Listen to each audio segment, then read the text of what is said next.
The horror and naked evil of the Holocaust have seared two extremely important words, just 4 syllables, into the Jewish psyche and lexicon: never again. George Rishfeld and his wife Pamela are members of Temple Emanu-El here in Atlanta. George's life began with the start of the Holocaust. He and his parents were survivors, yet because of his very young age at the time, it was a matter of years before George really came to realize exactly what he and his parents escaped, and to understand the raw wickedness his mother and father and many millions of Jews and other innocents witnessed and experienced. George, why is it so important to you, for you, to tell this story? It is very important to tell the story. It's not just important, it's very important to tell the story because it actually happened. There are too many people out there that think it's a Spielberg myth, that he made this whole thing up with his movies. There are too many non-believers out there. I'm here to tell you that as a witness, even as a child Holocaust survivor, I'm a witness to the fact that it happened. And what they did during that particular time is just unbelievable, and how they wanted to do, how the Nazis wanted to destroy a whole people, a whole generations and generations of people. And the biggest crime, besides killing the 6 million that they did, of that 1.5 million children were murdered. And the children are the future. The children of any religion or any caste of people are the future. They wanted to destroy the Jewish future. So I feel that besides being a Holocaust survivor, I feel myself very lucky, and my whole deal is to tell the story. The story has to be told. I feel I was saved to tell a story. I know I feel strongly that my grandchildren will probably never meet a survivor. And they may never meet the child of a survivor, not knowingly anyway, but they could meet grandchildren of a survivor. And it's very important for me that they know what happened to prevent it from happening again. It's not only important for the grandchildren, it's important for the children's children, for anybody. And I always say, it does not have to be important to any one type of people. It has to be important to the world. The whole world has to know. How has this experience affected you as a Jew over the years? Well, as a Jew, it made me feel sad, okay, as to what was done to my people. It made me feel very sad, but as a Jew also, I felt that I have to tell the story. You already alluded to the fact that it happened to you as a child. How have your feelings evolved over the years, knowing what you went through and what your parents went through? Well, that's a very loaded question, because when I was younger and when I lived with the Franskeviches, when I lived with the people that saved my life, okay, there were 3 of them. There was a Mr. and Mrs. and a daughter. I ultimately called Mr. Franskevich Papa and Mrs. Franskevich Mama. And the daughter's name was Helinka, or Helen in English. So of course I called her Helinka, okay. But you thought of her as a sister? I didn't think of her as a sister at that particular time, no. I thought of the 3 of them as people that have keeping me from my parents, because they told me that the reason that they were keeping me from my parents is because they wanted to make and keep me safe. You were born where? Warsaw, Poland, the heart of Warsaw, Poland, 1939. Okay. Only child? At that time, yes. At that time, okay. Tell us about your family, your immediate family, and your extended family, what you are aware of at the time you were born. At that particular time, it was my parents, myself. There were grandparents on my mother's side, my mother's parents. There was an uncle who had left 1 year before, my mother's kid brother. There was my mother's sister, Felicia. My father had a younger brother as well, Leon. And what's really very strange, at the time, there was another aunt. My father had a sister, an older sister, and never knew about her until I came to the United States. My father never talked about it. And I want to get into that with you too. Okay. That's an interesting story. How did your parents meet? Apparently, it was a blind date, and according to my parents, it was love at first sight. All right. And my mom says he was a bon vivant. All right, and he had his own business. He was, I wouldn't say very rich, but he was very well to do. He had a fur factory, and he manufactured furs. Obviously, that was a big business in Eastern Europe because of the weather. They met. My father was from Lodz. My mother was from Vilna, but they met in Warsaw. So your mother ultimately was a Lithuanian. She Yes. that became Lithuanian. Well, she was Polish, but Okay, yeah. But when Vilna was part of Poland? Yes, Vilna was part of Poland at the time, right? Your father, you say, was a successful businessman. What was life like for them pre-war as Jews in Poland? Well, I can only tell you from stories, because obviously I wasn't there, okay? Life was very good for them, and I guess that's why they never left. Life for my father was very good. He also played on the Maccabi soccer team. And mom and dad had, when I was born, my dad had a quasi kind of a chauffeur. So, matter of fact, he never learned how to drive a car until he came to the United States. So my mom had a maid. I was told that when I was born, there was a day nurse for me, a night nurse for me. So things were good. They were living in the upper class. From a financial standpoint, you would consider the upper class. The only time I heard negative stories about living in Poland and the anti-Semitism is when Dad played on the Maccabi soccer team. And on a Sunday when they played, if they ever beat a Polish team, if the Jews ever beat a Polish team, the Polacks would throw rocks at them after the game. So, but there was anti-Semitism, but I guess they really didn't feel that much of it except for during those times. And you really have no memories of Warsaw No. from that. You were born. At what point was the Nazi march through Poland taking place? I was 6 months old when the Nazis came in and bombed Poland, Warsaw. Okay.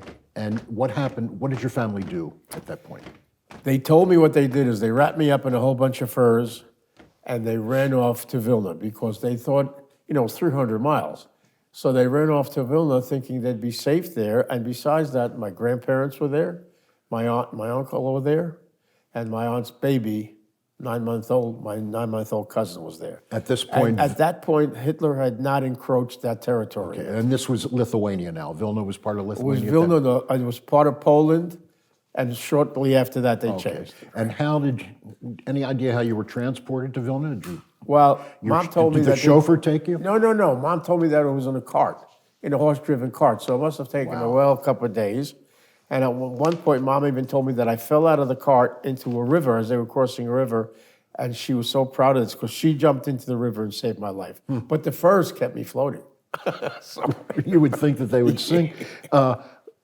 What do you know from what you've been told? Well, first of all, you go to Vilna. Are you living with relatives there? Yes. Okay. And at what point did the Jews of Vilna get herded into a ghetto? Well, from 39 to 41, the timing was worse to worse to worse. Lack of food, lack of medicine, and lack of space. The Nazis took over in 1941 and turned it into the Vilna Ghetto. And the Vilna Ghetto was in existence from 1941 to 1943, when they disbanded it and killed 97% of the people in the ghetto. Now, during that time, I'm told that my aunt was walking in the street one day with her 9-month-old baby, my cousin, and a Nazi came up to her and put his hands on her where he shouldn't have. And she instinctively slapped him, and he pulled out his revolver and put a bullet in the baby's head and a bullet in her head and left them lying in the street dead. and this is your mother's older sister, correct? My mother's older sister, my aunt, and my 9-month-old cousin, they took my uncle, her husband, sent him to Auschwitz, and he was murdered in Auschwitz. After that, I'm told that my grandparents were taken to a mass grave and shot, and then they fell into a mass grave. This is in Lithuania? Yes. Now, I want you to tell the story about how they got you out of the ghetto. Well, that's a story that, believe me, I don't remember, but my mom was very proud, my dad was very proud to tell me about this. First of all, let me back up and say, why were they getting me out of the ghetto? Because anybody that's listening to this or watching this should understand, especially for parents, they made a decision to save the child, no matter what happens to them. So their first thing that they worked on is how to get me out. Number one, they wanted to get me out when I was out of diapers. Number two, I was walking and maybe speaking a little bit. All right. So whoever they were going to send me to, they wouldn't have to care that much for me. All right. So they made arrangements, the following arrangements. If mom survives and my dad doesn't, return me to my mother. The opposite happens, return me to my father. Now, there's a caveat here, which I'll tell you about. The family that they sent me to made the arrangements with by the name of Franskevich, and they're righteous Gentiles that we honor in Yad Vashem in Israel, okay? The Franskeviches were three people, Mr., Mrs., and a daughter. Mr. Franskevich was my father's foreman in his factory. Mrs. Franskevich was a homemaker, and Halinka, the daughter, or Helen in English, was my father's bookkeeper. The caveat is that she was in love with my father. And secretly, I think what happened, she was hoping that if my mom doesn't survive, not that she didn't want my mom to survive, but if my mom doesn't survive, my father would marry her so that I would have a mother and a father. Okay. As it turns out, both my parents did survive. Yeah. Okay. Which is a miraculous story in itself. Yes. And so the thing is, they told me that what they did is they made this decision. The time was right. They threw me over a barbed wire fence. I don't remember flying over this fence, okay? I don't even know how tall it was. How old were you? About 2? I was almost 3. Okay. Okay? And Helinka and her boyfriend whisked me off back to Warsaw to the Christian section where they had their apartment. So my memory of that whole time really starts in the apartment. It's sort of as if a light bulb goes off in my head, and here I am standing in this apartment with these 4 strangers that I never met before. Okay, I don't know who they are. Let me back you up a little, because Helenka and her boyfriend came from Warsaw to get you. Correct. So how did your parents plan that? Do you have any idea? Because they're in a ghetto in Vilna, in Lithuania. Well, there's a thing called the underground, and there's a way of getting messages out and speaking to people. And before it became the official ghetto, which was 1941, and the Nazis really then started to guard it and encroached it, there were ways of getting in and out and getting messages in and out. People were moving back and forth because people were trying to escape, people were trying to help other people, and so on. So there were ways of doing it. And what any idea what you were wrapped? Were you wrapped in furs when they threw you over the fence? I don't remember. Yeah. I don't remember that part at all. As I said, my memory for my story really starts in the apartment. How did they manage this, George? Do you have any idea without being discovered? I really have no idea. It was a miracle. Let me put it this way: it was a miracle, and it was a lot of luck. A lot of luck. Okay, well, we're gonna get you together with the Franceviches in a moment. But I want to stay. How long were your parents in the ghetto after they gave you away? Mom was there until the closing in '43. Dad left before that. He escaped and joined the partisan group. So he was in the forest fighting, okay? Mom was saved only because of her face, because she didn't have any wrinkles. What they did before they decided to murder everybody, they did an interview process of some of the people that looked healthy. And the reason they were doing that is because the ones that looked healthy, they could either put them into a labor camp or put them into a factory. So when they came to my mom, she looked very good from the neck up, but from the neck down, she was sick. They asked her, what can you do? She said, I can sew. And she knew there was a nearby ghetto, not too far away, by the name of Kailis, and she knew that was a factory where they made clothing for the Nazis. She said, I can sew. They put her in that ghetto. And because they put her in that ghetto, she was able to survive the war because she had a roof over her head, she had an extra cup of hot water maybe, an extra piece of stale bread, but she didn't have to fight the cold, the Eastern European cold, and she wasn't beaten or anything like that, and she was indoors. George, your parents had to have anticipated that they'd be murdered at any time by the Yes. Nazis. Yes. At what point did you become aware of that, and how did that affect you, knowing that your parents gave you up in order to save your life, knowing or anticipating that they would lose theirs? Honestly, I was not able to intellectualize it until I was around 10.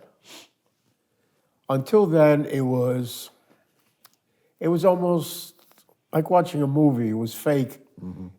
I couldn't put it here. I couldn't put it in my heart and say, that was really me. That kind of thing, all right? But then I started to develop my own PTSD. And I started to have the nightmares.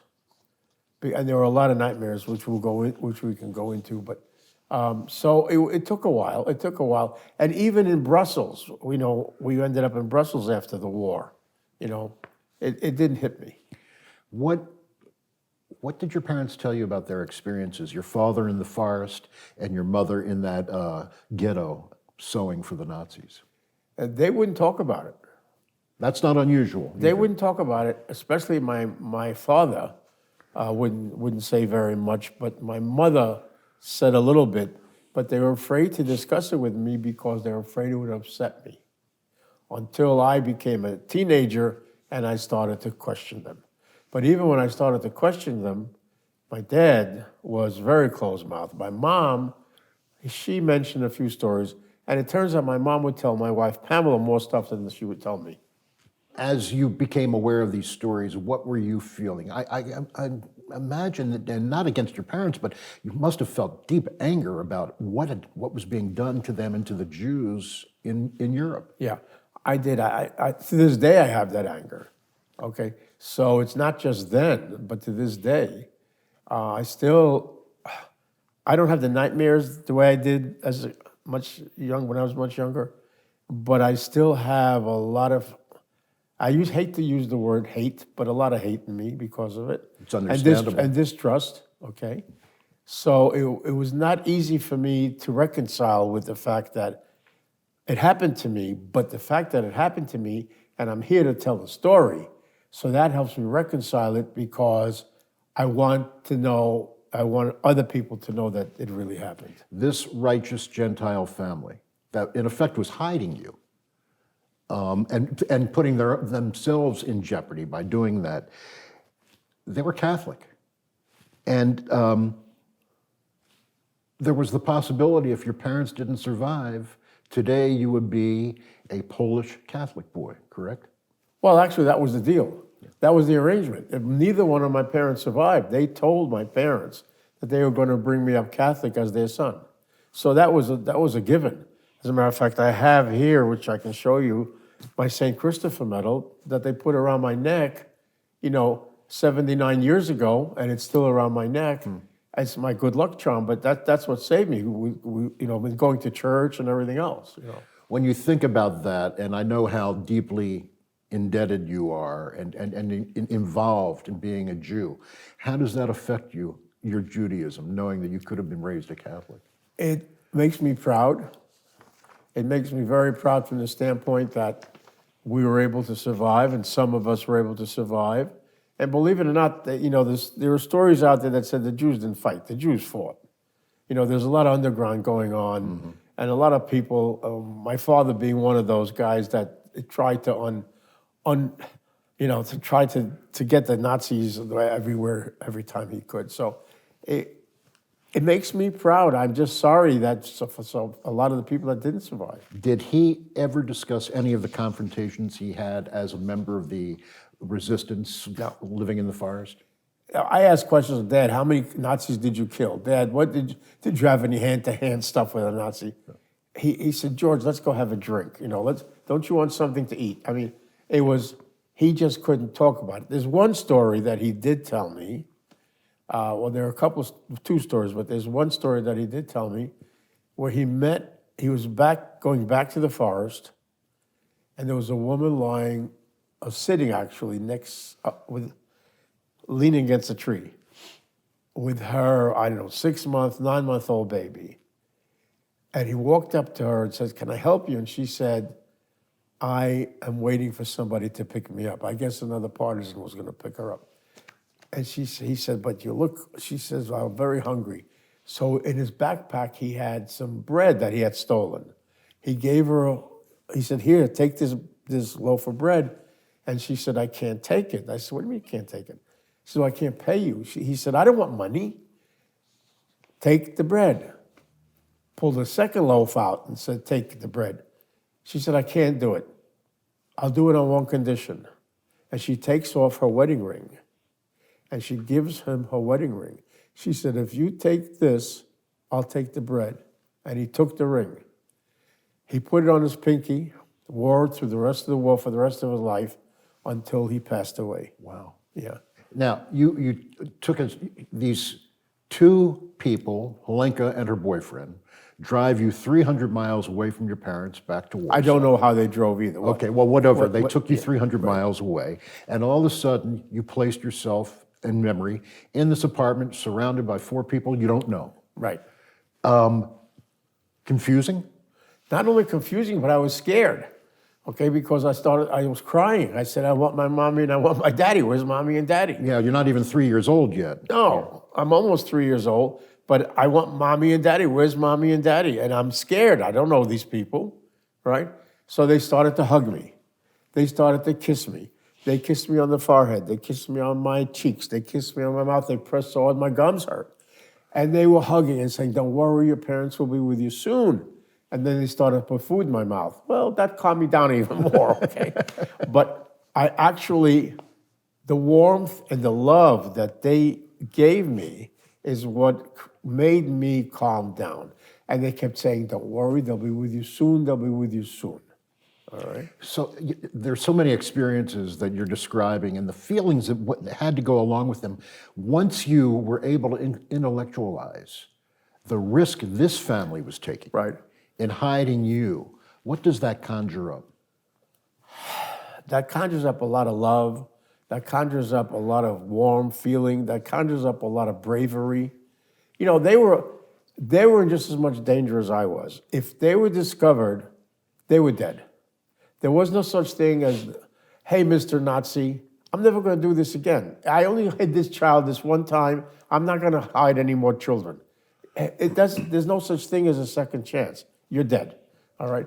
So the heroism and the need to do this, I can't understand it, but it was for the love of my parents.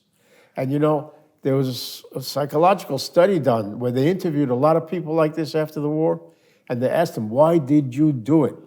And the answer, all of them said, because it was the right thing to do.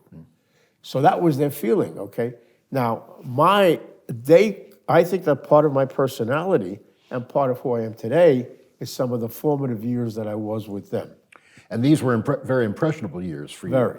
How has that affected your life, the impressions that you come away with from that experience? Well, that's affected me because, you know, I believe in what was taught me, the glass is not half empty, it's half full. My parents survived because they had the will and they had the hope. That H-O-P-E, that word is very powerful, all right? They had the hope. I in my own life have done the same thing. I have hope for peace in the world. I have hope for people will eradicate anti-Semitism, etc. So it was to be kind. My father was the kindest human being you ever want to meet, but he was very tough, very tough. I mean, he was like a drill sergeant with a heart, okay? All right? So that's exactly what he was. It's almost an oxymoron. Yeah, and he was fair. Yeah. He was fair. I mean, I got lots of stories about. My father was my best friend ever. And when he passed away, I still, every day, he's in my heart, and I think of him, okay? So, I mean, they made me what I am today, you know? George, perception, people my generation who did not have your experience, is that overall, Poland was an anti-Semitic society. The Poles were. And here you are in an apartment building with a family that is hiding you. And did they ever express any concern about their neighbors or somebody becoming aware of you? Were the neighbors aware of you? Well, that's very interesting because the apartment, let me explain the apartment. The apartment was what you might call a railroad flat, one room after another, okay? When you walked into the front door, if you made a U-turn, there was a bathroom there, and I'll tell you about that in a minute. It was the third floor of a four-story walk-up, no elevator. I was there for 3.5 years. Nobody turned me in. Now, you obviously know the story of Anne Frank. You know the story of some other survivors and so on. Nobody can tell me to this day that the people in that building didn't know I was there. They had to have known I was there because the building was not that huge, number one. Everybody knew the Franskeviches and everybody knew Holinka. And she was 21 years old. She wasn't old enough to have, and they didn't have children out of wedlock in those days like that, okay? So I had incidences where they took me on the staircase. For example, they would take me out for walks at night to get some fresh air. They would carry me, or mainly Helinka. She would carry me down the stairs. On Sunday, when we went to church, they'd let me walk down the stairs.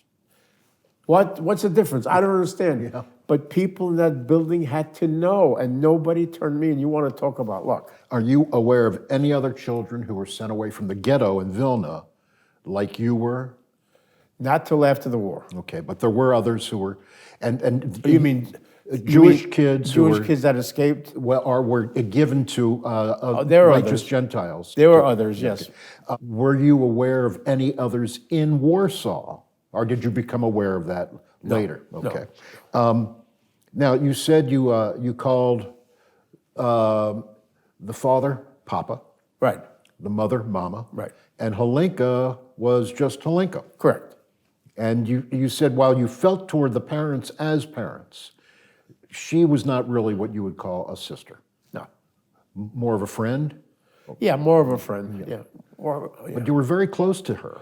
I was very close to her. I had nobody else to play with. I had nobody else to really to talk to. I had nobody else. I shared the room with her. I was in the same room with her to go to sleep. 2 separate beds, obviously, but the same room. And so on. George, I get the impression that Holinka was really your primary caregiver. Yes, well, as far as Helenka being my primary caregiver, she's the one that paid the most amount of attention to me. The Franskeviches, the seniors, they of course paid attention to me, but they were so much older, and she sort of related to me more. She would play games with me and so on, and she would talk to me and tell me that my parents are going to be okay and not to worry, and that my father was going to be okay. I didn't know at the time she was in love with my father, but at any rate, so yeah, don't forget, we slept in the same room together, separate beds, but we slept in the same room together.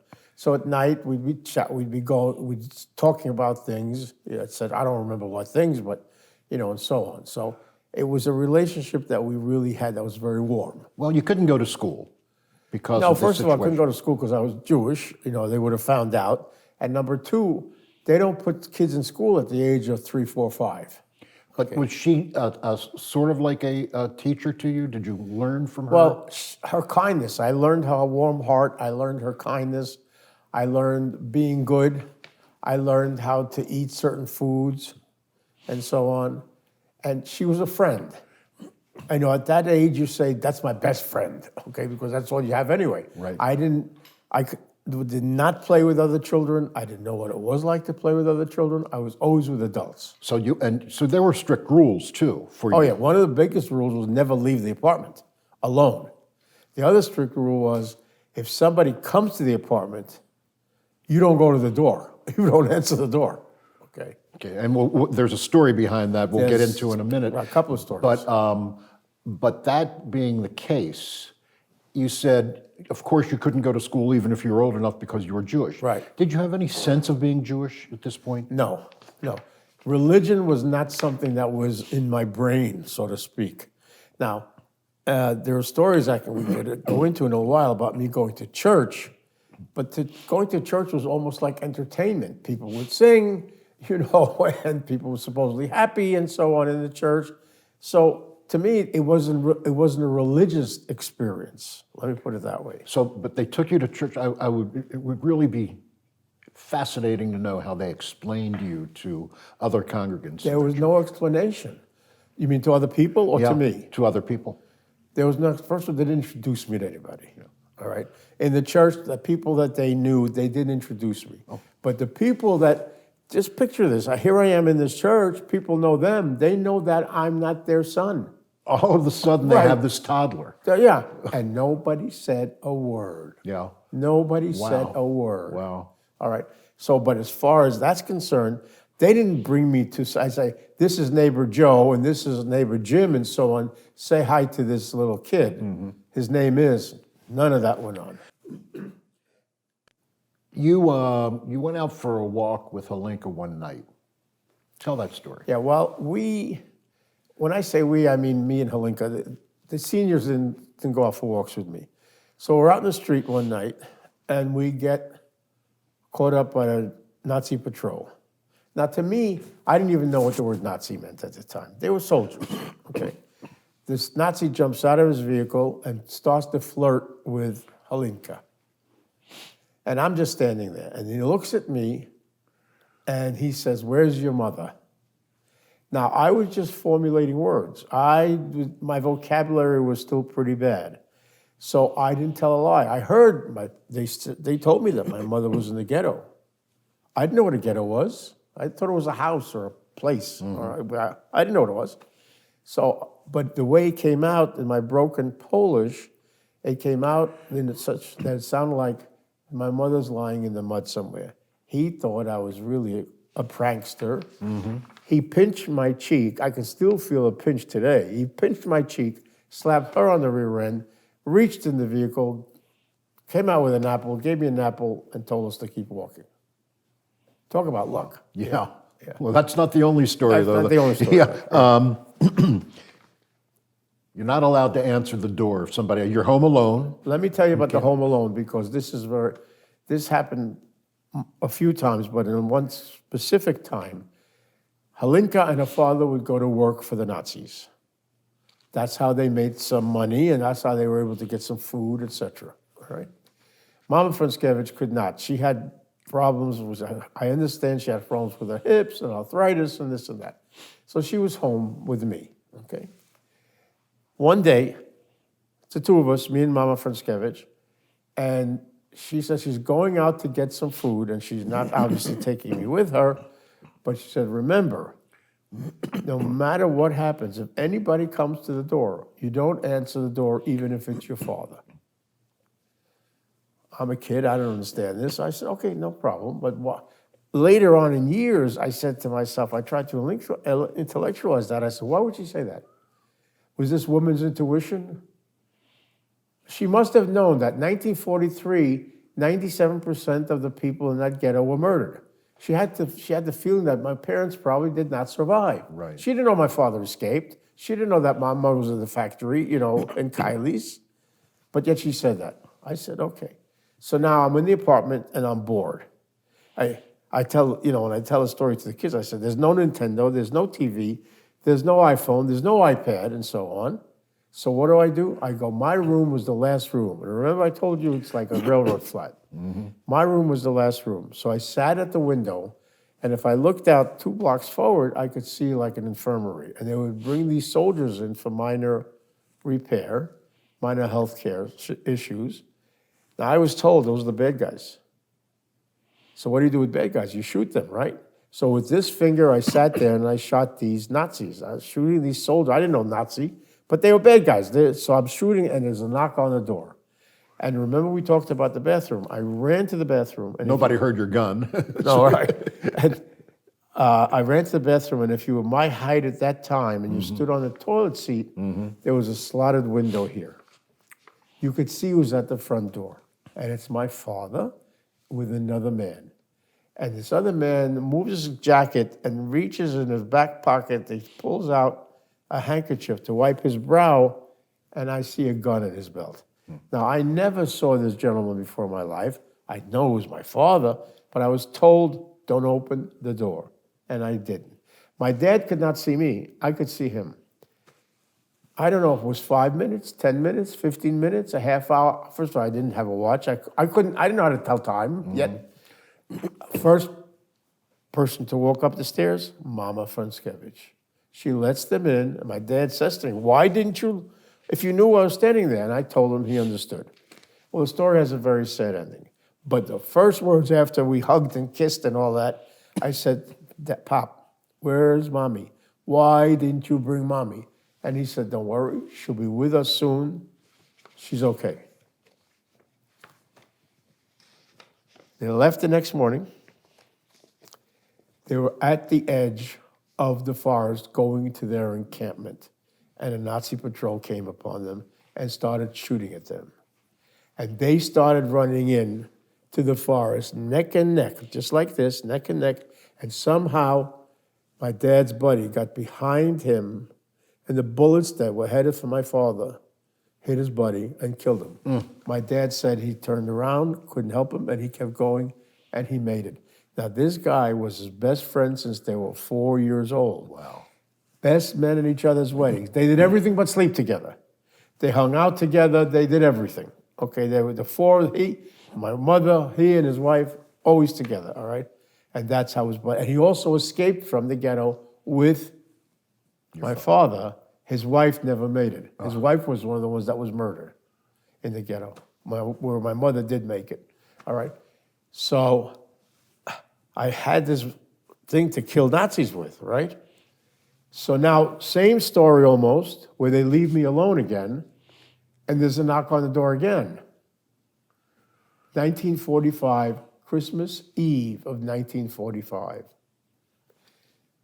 My dad comes in, hug, kiss, where's Mommy? Why didn't you bring Mommy? Don't worry, she's fine, she'll be with you soon. But what'd he do? He brought me a toy wooden pistol. So I parked my finger, and I could not shoot these Nazis with this toy wooden pistol. But let's fast forward 25, 30 years, and Dad and I are sitting around and having some vodka together.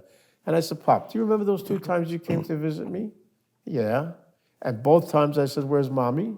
And both times you told me she was okay, don't worry. Tell me now what was going through your head at the time. She said, George, as far as I was concerned, she was dead. I didn't have the heart to tell you. I didn't know how to tell you.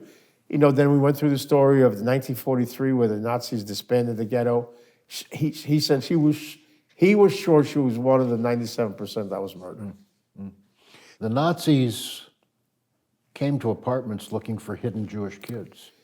The Nazis came to apartments because that's what they call the final solution. They came to stores, they came to churches, they came to apartments.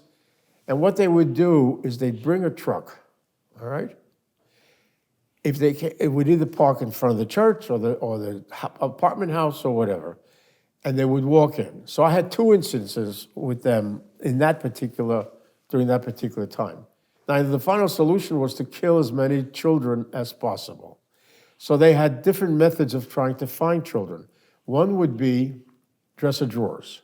If the child was small enough in diapers, they'd put him in a dresser drawer, put a blanket or clothes over the baby, and hope that, number 1, the baby doesn't cry, number 2, that the Nazi doesn't pick up the clothing and see that there's a baby underneath. Only worked 50% of the time because the other 50%, they never got back there in time, the baby suffocated anyway, all right? With me, it was different. They came to the apartment once, and I'll never forget this, it was on a Saturday, so everybody was there, all of us were there. Now, don't forget, Helinka's boyfriend was murdered. Somehow, Helinka's boyfriend joined the partisan group, and he got caught, and he got sent to Auschwitz, and he was murdered, okay? So now it's the 3 of them and me, and the truck stops in front of the house. I know nothing. I know nothing. All I know is they tell me to get under my bed. Now, my mattress was maybe this thick. So picture the bed, and then picture them taking the blanket and drawing it down to the floor, so anybody walks in, all they see is blanket. They told me, get under my bed, don't breathe, don't blink. No matter what I hear or what happens, don't move. I get under the bed, and I'm lying there like this. I hear chatter, I hear footsteps and everything else. And the next thing I know is a blade comes through the mattress, touches my chin, doesn't break skin, but it touches my chin, and I'm holding on to myself, and the blade comes back up. Now, if that Nazi wasn't Nazi, if he wasn't lazy, and he would have picked up that blanket, I wouldn't be here to tell you the story. So I got lucky again, all right? So those 2 times, and then there was a time in church. All right, in church, we're sitting in church. The truck stops outside. I know from nothing, but the next thing I know, Halinka's telling me, grab your stomach, make believe you're sick, make believe you're sick, start to cry if you can. Okay, sounds like fun. That's exactly what I did. She picked me up, we walked out, the Nazis walked in, they didn't even look at us. Talk about luck, okay? Wow. Yeah. Now, what they would do in the churches is they'd pick on kids, boys. Well, why would they pick on a boy? Because the only way you could tell if a boy was Jewish is that, and that time, only Jews were circumcised. Yeah. So they drop the pants of the boy. If they see he's circumcised, they grab him and the people that are harboring him, take him out to the truck, and then they make a decision. Kill him there, right then and there, kill them also, or send them to the concentration camp or a labor camp and get killed later, or send them to Dr. Mengele for experimental purposes. With girls, it was a lot harder to tell. Okay. Scary. Just it's chilling. So the war ends, and Poland is freed by the Russians. The Russians move in, correct? And the Americans. Okay, but Well, when the war ended, Eisenhower and his troops came in and liberated Auschwitz and Dachau and Birkenau and so on. They were there. They were the main force that liberated those. The Russians, who are our friends at that particular time, liberated some death camps, but mostly ghettos. All right. So my mother was liberated by Russians. okay. How did your parents reunite? Well, this is a story for a Spielberg movie. First of all, I want to tell you, as far as my mother surviving, why she survived and why she got into Kylie's. Because when they looked at her, and she had no wrinkles, so this is a story for ladies. Her mother rubbed her face with a cucumber every morning since she was 4 years old. And ladies, if they look at some of their cosmetics, there's cucumber in it, okay? So she had this no wrinkle face. That's how she got into Kylie's to sit at that sewing machine. Now, and this is a mom story. She is liberated by the Russians, and she is taken to a train platform to wait for a train that's going to go to where I am with the Franskevich residents. And she's standing on this platform, and she's in rags. She smells. She hasn't had a decent meal in ages. I mean, she hasn't bathed in over a year, all right? So she was just in bad shape, but lost 35, 40 pounds, 45 pounds or something like that. She was like at 100 pounds or 90 pounds or whatever it was, right? And she looks over to her right, and she sees this guy coming onto the platform in a Russian officer's uniform with highly polished boots, clean shaven and looking good. And she finally focuses in and she says, "Richard?" And he looks at her and says, "Lucy?" And the two of them, they recognize each other. They run towards each other and they hug for about 10, 15 seconds. My mother then steps back, hauls off and smacks my father across the face.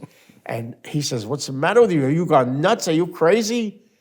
She says, "How dare you look so good? How dare you smell so good?" And then she grabbed him. Well, he stole the uniform. And in those days, if you were walking around in a GI uniform, American GI uniform, or a Russian uniform, and especially an officer's uniform, you can go anywhere you want. You can do anything you want. So he stole the uniform, cleaned himself up. He was coming to get me, thinking she's dead. She's coming to get me, thinking he's dead. And this was a Russian uniform he had on, a Russian uniform.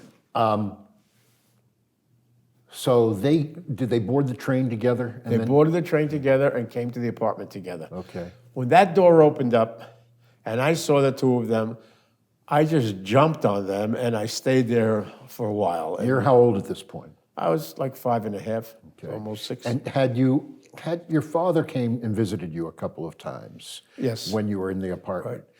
Right. But before he did make that visit the first time, as a child, you had left them at such an early age. Did you forget what they looked like? No, I never forgot what they looked like. Never forgot what they looked like. Yeah. Mm-hmm. So you just jump on them. I just jumped on them, mostly my father, because my mother couldn't handle that. Yeah. And then the three of us were in a hugging position for, I don't know for how long. Yeah. You know, crying, hugging, crying, you know, and all that. What happened next? How long were you all together Well, with first the of all, my Frank mother had to get a little bit healthy. Right. All right. She had to get some of her strength back. So I believe we stayed there for about 3 weeks. So you stayed with the family? Yeah, yeah. I believe we stayed there for about 3 weeks. And somehow, which I don't really remember, we ended up in a displaced persons camp in Lithuania. Did you and your parents have freedom of movement around Warsaw? Well, we didn't have real freedom of Warsaw. We mostly stayed in the apartment. They were afraid to go out, to be honest with you. They were afraid to go out. I mean, the Russians were there, the Americans were there, you know, and so on. But they were afraid to go out because there was still a lot of Polish anti-Semites that they were afraid they'd have to meet up with. My father wasn't afraid, because my father was really ready to smack anybody at that time. But my mom was afraid, all right? So it was difficult, and plus, she wasn't healthy enough to go walking or hiking or anything like that. So we stayed, she ate, she gained a couple of pounds and got some strength back, and that was the most important thing. Was there any thought given to go back to the home they had been in? There was, but there was no home to go back to, because you have to understand, my house where I was born was in the center of what became the Warsaw Ghetto. The Warsaw Ghetto, 440,000 people were murdered. My house was right in the center of that, and the whole ghetto was flattened. Wow. That whole part of Warsaw was flattened. So even if I went back, there's no such, that street doesn't exist anymore. The topography is different, and there's nothing to go back for. Do you know any details about how your father became aware that the war was over and that he was free to come get you? They had a very good communication system. The partisans knew everything that was going on, okay? They knew where the Nazis were, they knew about every camp, every ghetto, and so on, and they knew when the Americans came in, and so they knew, they just knew. They knew that the ghettos were being liberated, the concentration camps were being liberated, and that's when he left his group, stole the uniform, and came to get me. Okay, so he had interaction with the Russians, of course. Yeah, yes. So you're with them for about 3 weeks, and who ordered you and your family to go to Vilnius? I believe it was my father, because of the connection with my mother grew up in Vilna. So they felt comfortable in Vilna. Okay, and you still have, did you have any surviving relatives still in Vilna? No. You did not, okay. They had some friends that they knew, some people that they knew from the time they grew up, but that's about it. Extended family members who you lost in the Holocaust, tell us about them. Everybody. Only two. One uncle that went to, my mother's kid brother went to Israel in 1938, became very successful architectural engineer. As a matter of fact, as a side note, if you've been in Israel, you know the golf course in Caesarea, he helped build it in 1960, okay? So he fought in all the wars, he was a major in their army, and he had his own business, he was an architectural engineer, so not only he could build the buildings, he could also design them, okay? Then there was Leon, my father's older sister. Now, I'm sorry, Leon, my father's older brother. Then there was a sister. My father had a sister. Leon spent most of the war in Russia, and he survived by living in Russia and being there. My aunt, who I never met, don't even know the name, my father passes away in 1976. My uncle, his brother, was living in Florida at the time, passes away in 1982. And before he passes away, he tells me that he had a sister. My father never told me that. Sister, husband, son. All three Auschwitz and murdered in Auschwitz. Wow. My dad could not even mention that to me. Can you imagine? He couldn't mention that to me. My wife and I was flabbergasted. We didn't know there was another aunt and uncle and cousin, all right? Because of the pain? Yeah, I guess. I mean, my father maybe he did some things he wasn't proud of. I don't know when he was a partisan.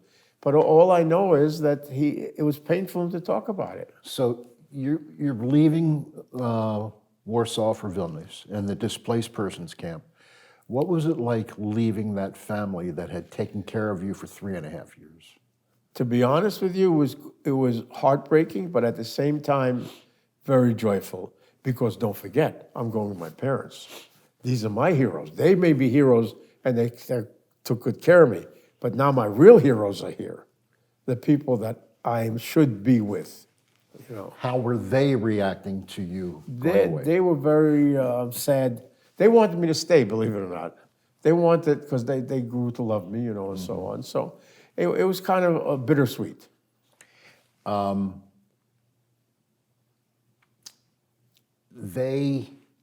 You never saw them again, did you? No. Did you try? Well, that's a very sore subject with me. First of all, we came to the United States about trying to be in touch with them. All right. Yes, my parents, we were all in touch with them. We would send them packages. We would send them letters with an envelopes with some American dollars. Okay. Don't forget, this is before they had radar to see what was, you know, and X-rays to see where, you know, and so on. So the Fitzkevichs, the seniors, passed away in the 60s. My Pamela, who was studying weaving with a gal in New York City at the time, back in the 70s, this gal was given a grant because the Polish weavers are renowned. She probably ended up to being the head of the art department in Arizona State. But my parents, when I was bar mitzvah, they gave me a ring. It was a black onyx stone with little diamonds around it and white gold. I gave her the ring and I said, find Halinka.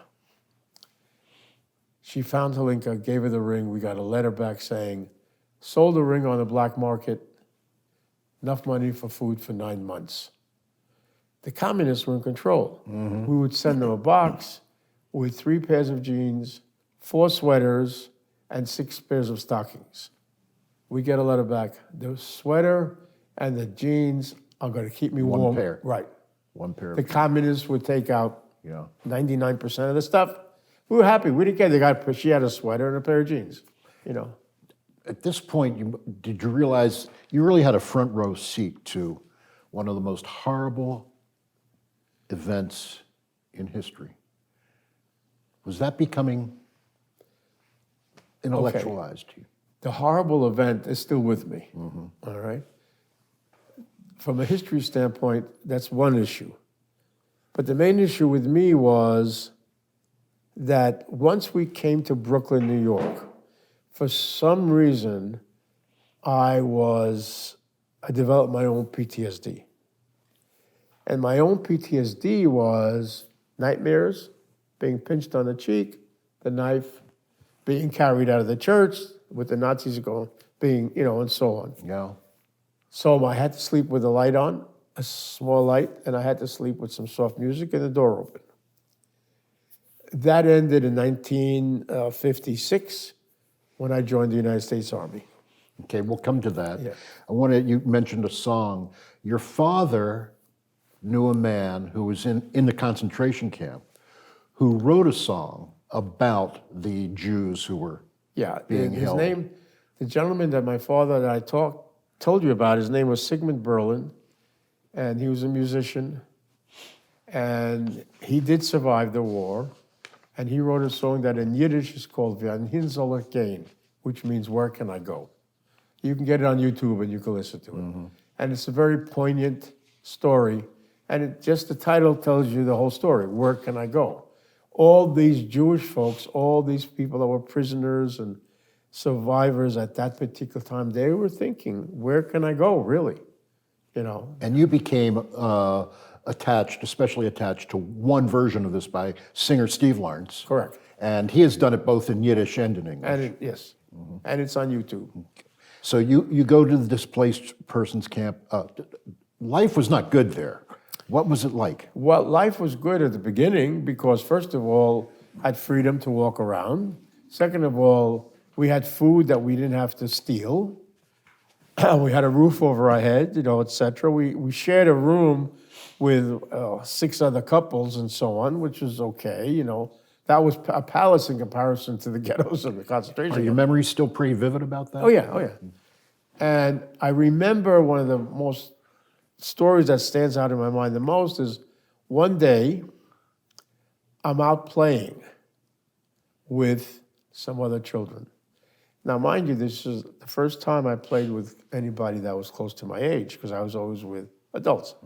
So picture this, there's a lot of rubble over here on the right side, there's a lot of rubble, and there's a burnt out tank, and behind me are the buildings, the high rises. Okay, about 6 stories, right behind me. And what are we doing? We're playing war. We're going to kill more Nazis with our fingers. You know, we're going to kill more Nazis. And we're making believe we're soldiers and we're going to kill more Nazis. And all of a sudden, this kid standing next to me who was about 4 years my senior, he picks up what looks like a rock. It's got dirt all over it and some small pebbles attached to it and so on, and he throws it. And it blows up. And he gets hit right here between his eyes, a piece of shrapnel, and he dies. He's standing right here next to me, and he dies next to me, and I don't get a scratch. Can you, first of all, you know, the horror of that, but second of all, the parents, they came running out, because they heard the boom, they came running out, and can you imagine what they went through? This kid survives the whole war with his parents. And this is how he dies, playing a stupid game? Yeah, with some unexploded ordnance. Yeah, it was an unexploded hand grenade. And they said, it's my fault. I made him do it. Look at me. I don't even have a scratch. I don't have a piece of dust on me. All right? And they went totally bonkers. We got excommunicated from that building. We had to go to another building. And all of a sudden, like a week later, we're leaving. Did you learn about other Jewish children who had perished while you were in the DP camp? Not while I was in, it would happen after. I learned about them when we were in Brussels. Okay. And there were parents, Jewish parents, that you probably came to know at some point. Oh, yeah. Who had lost children. Oh, yeah. Yeah. Did they show resentment toward you? I didn't notice the resentment. There was envy. They showed a lot of envy and how lucky we were and how lucky my parents were, etc. And then they immediately started to cry. I have a couple of stories about that also, which we can get into, the United States stories, but okay, Yeah, we'll get into that. We will get into that because there's a very interesting story about how you and your parents, quote unquote, escaped the displaced persons camp. Yeah, well, escaping the displaced persons camp, I had nothing to do with, obviously. Right. I was just there. But it turns out that my mother's best friend since she was 5 years old, by the name of Doli Sivi, she left, don't forget, 1933, Hitler becomes chancellor. 1939, he bombs Warsaw. 1935, she leaves Warsaw. And she was a furrier. She goes to Brussels in Belgium, okay, and becomes, excuse the word, but filthy rich, all right? Apparently, she spent the whole war looking for her best friend, Lucy. Well, now they grew up in Vilna together. Yeah, yeah. Spend the whole war looking for Lucy, okay? She finds us in the displaced persons camp, and the story is as follows. She comes to the displaced persons camp. Not only does she have money to bribe the commandant, but one night she slept with him to convince him to let us go without anything. And she brought some papers, and apparently those papers were good enough. And she whisked us off. From there, we went by boat to Sweden, and from Sweden we ended up in Brussels. Okay, the commandant, what nationality? Oh, he was Protestant or Christian or... No, but nationality. Was he Oh, Lithuanian? he was Lithuanian. Okay. So, but what, military? Probably pro-military, yeah. And probably had some Nazi in him, I don't know. Because, the Lithuanians, if you know the history, the Lithuanians were not good guys. So you eventually get to Brussels. We get to Brussels. You're how old now? About- I'm 6 and a half. Okay, No, yeah, 6 and a half, right. okay. What was life like? Old enough to go to school. So the first thing they did is they enrolled me in a school. Now, you are a Polish-speaking child. Polish speaking, a little German, a little Lithuanian, a little Czechoslovakian, but not French. Okay. So they enrolled me in the school, and that life was pretty good. One of the things that I did though, so my father went to work for Dolly, all right? And So he's back in the fur business. he's back in the fur business. And I slept with a gentleman by the name of Victor, because there wasn't in the same bed in Brussels for a long time, for about a year, until he found his own place. He lost his wife and 4 children, all murdered by the Nazis. And he was also a furrier, okay? So he was great. I mean, he was great. He ultimately moved to Canada. I saw him when he was in Canada as an adult, and so on. But, so the time was good. The time was good because there was food, there was even laughter, there was joking. I was able to go outside without being afraid or being told, don't talk to anybody, etc. And I made a friend or two and so on. So life in Belgium was good. How did Victor survive? Victor survived because he was a partisan also. Okay, so In the he forest. escaped? He escaped, yeah. Into the forest. Was that also in Lithuania? That part, no, I don't know. So he didn't know your father before? No, they were introduced through a mutual friend. Because he was a furrier, so Dolly introduced him. But your father decides, I guess both your parents, were going to the United States. Was that tough for you? No, that wasn't tough for me. You didn't mind leaving Brussels? No, I didn't mind leaving Brussels. Only for one reason I minded leaving Brussels, and that was Dolly. Leaving Dolly, okay, because she treated me like her son. And she told me at the time, somehow I fell in love with horses. And she promised me that she was going to buy me a horse, which obviously she never did because we came to the United States. But she would do things like, on weekends we go to Paris from Belgium. It's a short haul. And she'd take me into her bed. And Dolly, before going to sleep, she always had to eat an apple. She said, because it's healthy, all the vitamins in an apple will keep you healthy. So I started to eat an apple. And she said, that's not how you eat an apple. You eat the pits and the core. The only thing you don't eat is the stem. And up until many years ago, that's how I ate an apple. People in the United States here, they thought I was nuts. They'd see an apple, I'd leave the stem. Okay.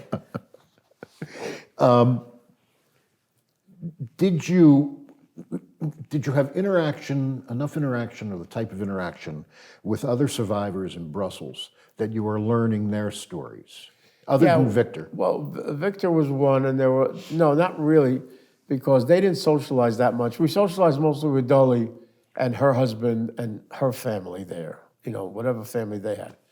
But where I interacted with that, to answer your question about other survivors, where I interacted was in the States. Okay, when you got to the States. And at this point, your parents still, for the most part, are not talking about their experience. No, especially then. No. They didn't start to open up until we came to the United States. And you didn't find out until after your father had died that he had a sister. So well, that was years later. Many decades later. So you have no idea. But you must keep this in mind that in Brussels, I was told that I'm free. There are no bad guys that are going to come and get me. I should feel safe, and I should feel free. So if you want to go out and play in the street, go play in the street, etc. So I'll tell you a very poignant story about that. In 1996, as a businessman, I was going to Europe. There was a show. I don't know if you've ever heard of it, the Paris Air Show. The Paris Air Show was huge. Yeah. 400,000 people were there that year, 96, right? Big defense contract. Everything, defense contracts, everything, right? I mean, I watched a Harrier land and take off, and all. It was really exciting. Anyway, so it's Paris. On a Friday, we're there for 2 weekends. On a Friday, Pamela says to me, "We're going to take a cab and we're going to go to Brussels." All right. I said, "For what reason?" "Well, don't you want to see where you lived after the war?" I said, "No." I said, "I don't want to go." She says, "Well, you're going anyway." We got the car. We went to Brussels. We get there. As we're driving, I said to Pamela, see, you brought me here.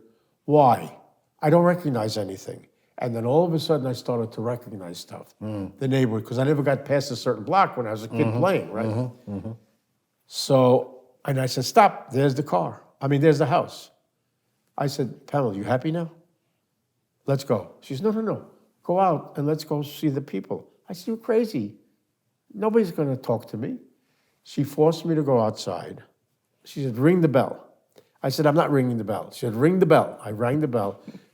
First floor up, window opens up, and this very handsome young man in a Adidas jogging suit says, perfect English. Hi, can I help you? And I lost it. I said, I used to live here after the war, and I'm sorry, I'm an American now, but I used to live here. My wife made me do it, and this window goes down. I said, and I was upset with Pamela. I said, see, you got me doing that. I started to cry a little bit. The door opens up, and he says, please come in. I didn't want to go in, but we went in. And then I started to walk through the apartment, and I told him all the changes that were made. Well, sure enough, in 1972, he and his parents from Italy bought the apartment. And they moved walls, and I'm starting to walk towards the back where there was a terrace, or I guess you would call it a deck or whatever, okay? And I start to cry. Pamela's standing with the young couple, and she starts to cry. Now, these people are saying, whoa, they don't know what's going on here. So Pamela tells the following story. When I was a kid, one day my father went to work with Victor Tudoli's first shop. Mom went shopping and left me alone in the apartment. They had on the deck, on the railing, they bought me a goldfish. And the goldfish was in the bowl. Yeah. And I walked up to the goldfish and I said, this poor goldfish is in jail. And as a kid, I'm 7 years old, I'm free now. Why can't this goldfish be free? You have to relate it to your experience. Yeah. So I picked out the goldfish and I threw it in the garden. I killed the goldfish, obviously, right? Mom comes home, I'm so proud. I told the story, and she, of course, then sat me down and said, what? They bought me another goldfish the next day. I didn't kill that one. When your parents decided to leave Brussels for the U.S., did they ever consider Israel? Not that I know of, because they would. No, You had an uncle there already. Yeah, but first of all, they didn't discuss it with me. Right. They didn't ask me, do you want to go to Israel? Do you want to? Because my mother's brother was in Israel, don't forget. Right. And don't forget that in 1949, the war of Israel ended in 48. Things were not that great in Israel, Right. But money grew on trees in the United States. That was the whole thing then. In the late 40s, early 50s, come to the United States, money grows on trees. Post-war, Yeah. The economy's on fire. Right. And you're 10 now. Yes. Almost 10. Because I'm 10. I'm 10. Okay. Well, you were born in 39. Right.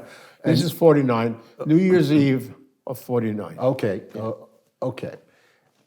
Talk about the cruise across the Atlantic. The cruise was fantastic. The ship was, when we came over on what is called, the name of the ship was the SS Gripshole. It was a Swedish registry. Before there was a luxury liner. After the war, during the war, it was a troop ship. After the war, it was a luxury liner. And it was the equivalent to what we have in the United States, the Queen Mary. You tell the ship by the amount of stacks, smokestacks. This was a 3-stacker, so this was a big one. All right? And somehow, because my mother had an uncle that left Poland 26, became somewhat wealthy, and so he sponsored us, and there was first class, second class, third class. We were in what was called second class, but second class was almost like first class. All right, so we had a cabin with a window, and everything else. So the trip was 9 days. Dad and I were all over that ship. We loved it. We had a ball. Mom, unfortunately, 7 of those 9 days, she was in the cabin throwing up. Okay? It's a horrible feeling. It's a horrible feeling. But when we got to the United States, what's the first thing you see? Is a Statue of Liberty. All right? My parents were crying. I didn't know why they were crying. Because I didn't understand at the time what that Statue of Liberty really meant. Yeah. I learned very quickly, though, what it really meant. But it was, it was party time. People are waving, people are screaming, there are balloons, people are hugging and kissing as they're getting off and so on in the States. So it was all sort of like fun. The impact wasn't there. Now that I'm left Europe and I'm now in what's so-called the United States. What's the United States? I don't even know how to say hello in English. Mm-hmm. You were a young boy of multiple languages. One of which was not a English. young boy of multiple languages that could not read or write any of them except for French. French, yeah. And not even Polish. Yeah. I never learned how to read or write Polish. Right, right. And there were good reasons for that. But you weren't in school. You weren't old enough to be in school then. But you made a strong decision about English. Well, I made it, it's a good question because when we first came to this country, I didn't understand. To me, it was hard. Number one, I remember the first night at the cousins and the uncles, my mother's uncle's apartment, and they gave me milk. I took 2 sips, I threw it up. I never had real whole milk, and not even in Brussels. I was raised on goat's milk in the ghetto, and then that we didn't have real milk at the Franskeviches and so on. So that was a bad start. The other bad start was that they were making fun of the fact that I didn't speak. Supposedly friendly fun that I didn't speak English. These are other kids? No, it's my cousins. Cousins, yeah. Okay. Yeah. And they were making fun of my father in a way because I remember one of my mother's uncles, just one, but then he had kids. They said my father, when they brought people in to meet us, my father would take the woman's hand and kiss the hand. Mm-hmm. He'd bend a little bit and kiss the hand, which is the European gentlemen do. They said, Richard, this is the United States. You don't do that. They'll make fun if you do that. So he was insulted. All right. Then they put us into an apartment, which to us was fabulous, I guess, because it was $25 a month, cold water flat, in an area called Murder Incorporated in Brooklyn. In the wintertime, the condensation was such I could go to the walls like this and get enough water to wash my hands. In the summertime, because of the heat, I slept on the fire escape. Okay. But it was very tough for me because the first day in school, when we got to school, the fact that I spoke and could write in French, the teacher, she thought she was doing a nice thing. It was very stupid. She puts me in front of the class and asks me to sing Frère Jacques. I mean, come on. Yeah. Because, he's not from Europe and this and that. First of all, I can't sing. Second of all, and then, of course, a couple of bullies got a hold of that. And the first thing I knew the first day of school, I got home with a bloody nose. So I was a target. Hey, ref. It was hey, ref kind of thing. Hey, ref. And plus my mother dressed me in overalls, which was not really cool. Kids weren't wearing overalls. So my first couple of months especially were very tough until my dad sat me down and I stopped that because I started to fight back.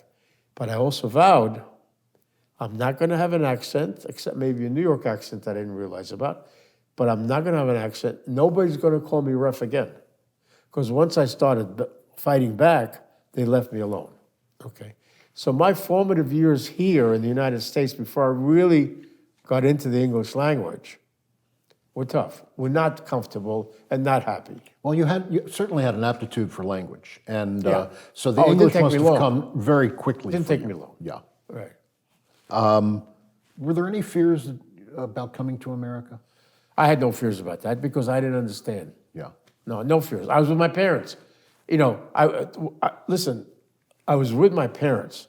I was safe. That was the whole thing. Right. Yeah. Okay. Well, that's perfectly understandable. Now, in school, you had an assignment. In school, they used to, this thing, I don't know how far back you remember when you were that age, but you come back from the summer, and the teacher would say, write a story about one of the things that really happened to you during the summertime. So What grade are you in at this point? Well, at this point, I'm 10, junior high 11. or- No, I'm 10, 11, so I'm in 5th grade, 6th grade. Okay. So I wrote a story about how I was jealous over a dog. And I compared myself to a dog saying that why when I was younger, dogs could walk in the street free and I couldn't. I was not allowed to. I got a C minus because she thought, I should have saved that, but I didn't save it because I was so mad I threw away the paper. But it was my way of saying, that I'm here, I'm free now. But when I was much younger, I used to look out the window in the Franskevich apartment. I'd see dogs walking in the street. I was not to go out on the street, okay? So it was very hurtful, and this teacher was very stupid. She gave you an F. Basically, well, C minus, I think, or D, something okay. like that. Yeah. But keep in mind what happened also. At one point, and can you imagine this happening today? My mother, with a broken English, after about 2 years, or the third year, she goes to school, gets a hold of the guidance counselor, and in a broken English says to him, "My son is smart, I think you should skip him," and they skipped me. What grade did you They skip? skipped me from 5th to 6th. They put me in 6th while I was in 5th. Okay, so early, faster. Did you experience anti-Semitism when you came to America? Once in Brooklyn, coming home from school, I had a kid that was yelling, "Hey, ref, because by then they knew that That's I for was... refugee? Yeah, for refugee, right. And he takes me, and I'll never forget this, he takes me, grabs my shoulders, spins me around, and says, "Maybe you should say thank you to all of us who saved your life, you kike." Well, that's all I had to hear. I jumped on him in such a way, I had him by the throat, and a policeman walking by pulled me off of him. And how old were you at that point? I was about 12, 12 years old. 12, 13. Like many survivors and others who have emigrated, Jews who have emigrated here, you joined the military. Yes, I joined the military for a very good reason. I wanted to learn how to fight because I knew what happened to my people, my country, etc. So I wanted to learn how to fight formally. Now, lucky again. I'm going to make business cards that says George Lucky Rishfeld, but I got lucky again because it was after Korea and before Vietnam. So it was a peacetime army. Now, mind you, in New York, you graduate in June. My birthday's in April. I just turned 17. And I went into the army. My father had a sign for it. My mother she was going to disown me, okay? My dad was very proud, all right? After basic training, where do they put me? Not 56, 57, Fort Chaffee, Arkansas, with the race riots. And I had Ku Klux Klan members in my company. And I ended up taking a test, and I got the second highest mark on the post. So they made me what they call a training platoon sergeant. I had all the responsibility of a sergeant, but not the pay, okay? So I commanded 50 men. I had my own room, etc. I mean, that's a whole hour probably. Yeah. But the experience is there, and I encountered it. And one of the things that I said, my mother told me to take my Jewish star off. And I said I would not. And I walked around with that hanging out and dared them to mess with me, But that's a whole other story. Yeah. The family, when the ship landed in New York, what happened immediately after that? They grabbed us, put it into their car, and we drove to Brooklyn. So relatives. The relatives. The family's last name when you arrived here was? Tainowitz. Your last name. Oh, Rishfeld. R-Y-S-C-C. Okay. And it was changed to Rishfeld. Why and by whom? Oh, you wanted to be an American. You're in America. You should Americanize it. This is a European name. Nobody's going to know how to spell it, that kind of thing. Yeah. And so it changed there. And, right. And at what point did you become naturalized? Well, I became naturalized because my parents became citizens, and they became citizens before I was 16. So by law, I automatically was naturalized. George, first of all, I want to thank you for the privilege of doing this with you. This has been just a fascinating story, one that really needs to reverberate, as you said, through generations of all types of people. How much have you shared with your grandkids? I've shared everything with my grandkids. and I've shared it with strangers. My whole philosophy is, number one, because of my luck and because I was saved, I have to tell the story, because the story has to be told, okay? So I go to churches, I go to schools, I go to organizations. I've been to the United States Army, the Marine Corps, the Air Force bases, and so on, speaking about the subject. And so I'll anybody that will stand still long enough, I'll talk to them and tell them the story. You and, as I've said at the beginning, you and Pamela are members here at Temple Emanu-El, Yes. and you've told your story here. I've told it to some of the kids. But also, I remember we had a luncheon. We had an event. Yeah, right. Yeah.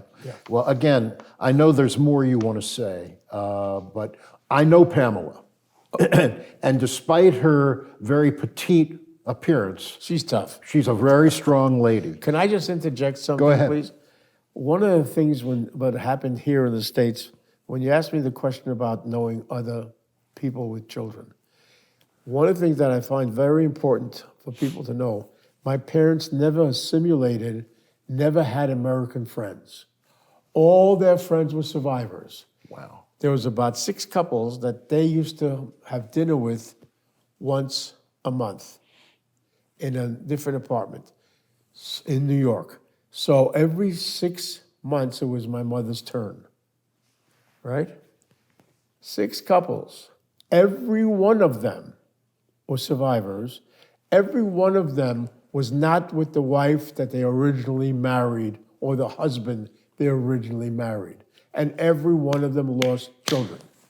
They met these spouses, this couple. I mean, this is I So get they chills. lost spouses in the camps. Yeah, I get chills talking about it. I mean, these people survived individually, but not either with their husband and their wife. And after the war, they met another survivor who lost his wife or husband, and they got together. Yeah. And they all lost their children. Yeah. I was the only child, so I was golden.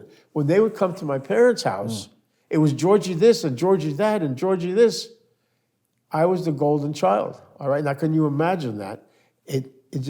As I said, just telling the story, I get chills talking about it. You know? When you were reunited with your parents and you eventually land in Brussels before you Right. come to this country, what part was your Judaism starting to play in your life? My Judaism didn't start to play till the United States because my mother would not walk into a synagogue till about 8 or 10 years after the war. Why? She felt that God had abandoned her. She said that. She said, I'm not going because he abandoned me and he abandoned my whole family and other people, you know. My dad never went, I never remember him going to synagogue in Brussels, but in the States, he would go to synagogue, he'd take his talit bag, wrap the New York Times around it, so that in the street, nobody could see he's carrying a talit bag, all right? See an NYPD blue guy, you know, policeman walking on the same sidewalk, he'd cross the street. For a lot of years, he'd cross the street. Wow. And was he every Shabbat? Did he go to shul? Or? No. No? All the holidays, Yeah. we did the holidays at home, and then some Shabbats he would go to shul. How has your Judaism evolved for you as an adult now? Well, I was bar mitzvahed, you know, and so on. And the fact that I then studied the history and then realized what happened to me, all right, I said, I'm really proud because I made it, my parents made it, and it really gives me pride to be a Jew. Well, again, thank you. I know there's more you want to say about why this story is important, but I just want to thank you. This has been Well, it's my pleasure. a real privilege. All right, thank you. So now you've heard my story, and perhaps you might ask, what is the message? An ancient rabbi, talking about the work of healing the world, said, "You are not required to complete the work, but neither are you at liberty to abstain from it." I would say it this way: hear the story, tell the story, do what you can when you can to help our children and their children to know the story, and remember, for their own sake, that even in the face of evil and death, choose life that you may live. So how can we ensure that never again isn't an empty slogan or merely an aspiration, but also a call to action? I believe we start by dedicating and rededicating ourselves to the effort necessary to snuff out flare-ups of hatred wherever they happen before they explode into firestorms. Thomas Jefferson said, an educated citizenry is a vital requisite for our survival as a free people. So, we all have a choice. We can deny the accumulating evidence that the world has experienced a new strain of anti-Semitism, and we can simply dismiss it as a series of relatively inconsequential incidences and trust that a new Holocaust can never happen again.